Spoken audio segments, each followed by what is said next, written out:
காகித சக்தி செய்திகள். காகித சக்தி செய்திகளுக்காக செய்திகள் வாசிப்பவர் பா. சௌந்தரராஜன். அதிமுக சார்பில் தமிழக அரசை கண்டித்து காஞ்சிபுரத்தில் வி. சோமசுந்தரம் அவர்கள் தலைமையில் மாபெரும் கண்டன ஆர்ப்பாட்டம் நடைபெற்றது. அப்போது ஆர்ப்பாட்டத்தின் போது யார் அந்த சார் என்ற முழக்கத்துடன் ஆர்ப்பாட்டத்தில் பங்கேற்ற அதிமுகவினர் சுமார் 500க்கும் மேற்பட்டோரை காவல்துறையினர் கைது செய்தனர்.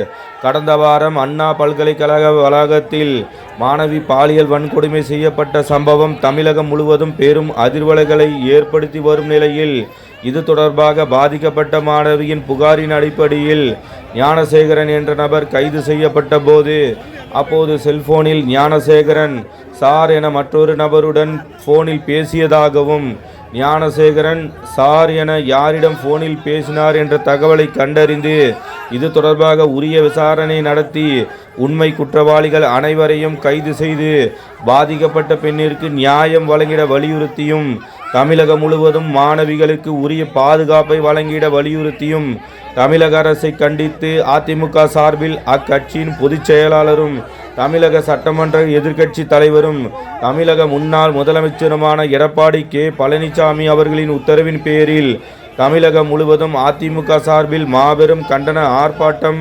30/12/2024 அன்று காலை 10 மணி அளவில் நடைபெற்றது. அதிமுக காஞ்சிபுரம் மாவட்ட கழக செயலாளரும் முன்னாள் அமைச்சருமான வி. சோமசுந்தரம் அவர்கள் தலைமையில் காஞ்சிபுரத்தில் நடைபெற்ற மாபெரும் கண்டன ஆர்ப்பாட்டத்தின் போது ஆர்ப்பாட்டத்தில் கலந்து கொண்ட அதிமுக மாநில, மாவட்ட, மாநகர, பகுதி, ஒன்றிய, நகர, பேரூர், ஊராட்சி கிளைக்கழக நிர்வாகிகள் அனைவரையும் போலீசார் கைது செய்து தனியார் திருமண மண்டபத்தில் அடைத்தனர்.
நிலவிற்பனையில் நம்பிக்கையான நிறுவனம் GRS என்டர்பிரைசஸ் பெரிய பாய்மார்க்கு வடமதுரை எண்ணக்குப்பம் மெயின் ரோடு. அனைத்து இசைகளும் கற்க சிறந்த இடம் Veppampattu AJ music academy, Apollo pharmacy மேல் தளத்தில்.